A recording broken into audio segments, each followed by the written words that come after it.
Hi, I'm Dr. Chris, and today I'm going to talk about, can Christians really eat anything we want to?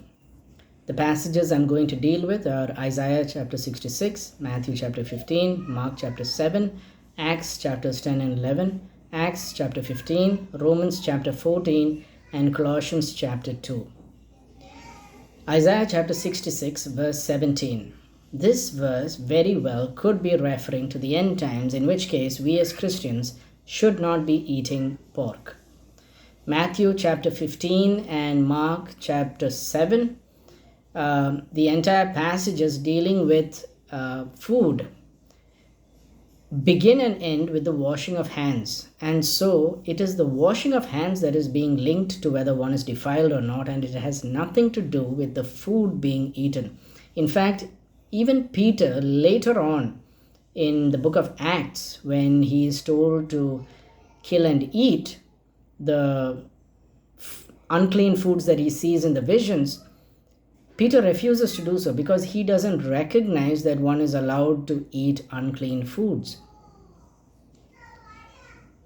Interestingly, Mark chapter 7 verse 19 never seems to be translated literally in any of the Bible versions that I have seen. If you go to the original Greek and try and translate that into English, it'll read something like this: because it does not enter his heart but his belly, and goes out into the toilet, which purges all the meats, or purges all the foods. In other words, the food that you eat does not enter your heart and defile you, but rather the food that you eat enters your belly and it goes out into the toilet, which purges all the meats or the foods.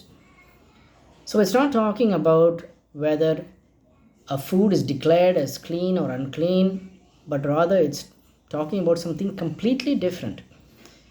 But for some reason, I haven't found this translation in any of the Bibles. Now, maybe you can tell me why that is.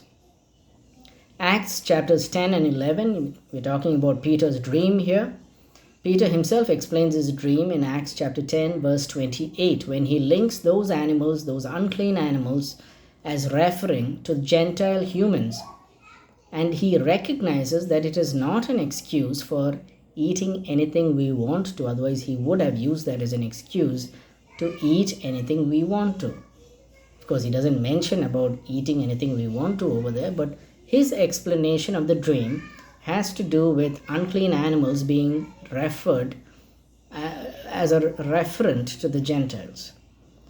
Acts chapter 15 verses 20 and 29. It's the first passage in the Bible that may just be allowing non-kosher foods for Gentiles. Interestingly enough, 3 out of the 4 restrictions for new believers, Gentile believers, have to do with food. Avoid food offered to idols, avoid blood, and avoid strangled beasts. The 4th restriction for new believers has to do with chastity. The next passage that we're dealing with is Romans chapter 14. So here is another passage that may just be allowing non-kosher foods for Gentiles. However, it seems to have more to do with being a pure vegetarian or a fellow with a mixed non-vegetarian diet, rather than being an all-out acceptance of non-kosher food. Simply put, this passage can be summarized in 2 statements. If in doubt, leave it out, and don't be the reason for weakening your Christian brother's faith. Colossians chapter 2 verse 16 is the next passage we're going to deal with, and here Paul says that no one should be allowed to judge you based on what you eat or drink, because, he goes on to say, following the rigors does not make one free of being an indulgent person. He goes on to say that one must set one's mind on the things above the earth and not on the things of the earth. Don't spend all your time thinking about food, sex, and money. There is the Lord's work to be done. Be an available channel for the Lord. Ultimately, the new covenant gives us liberty, which is the perfect balance between legalism and licentiousness. So food for the Gentiles may not be restrictive, but Your conscience will need to guide you in order to make a decision on this topic. God bless you.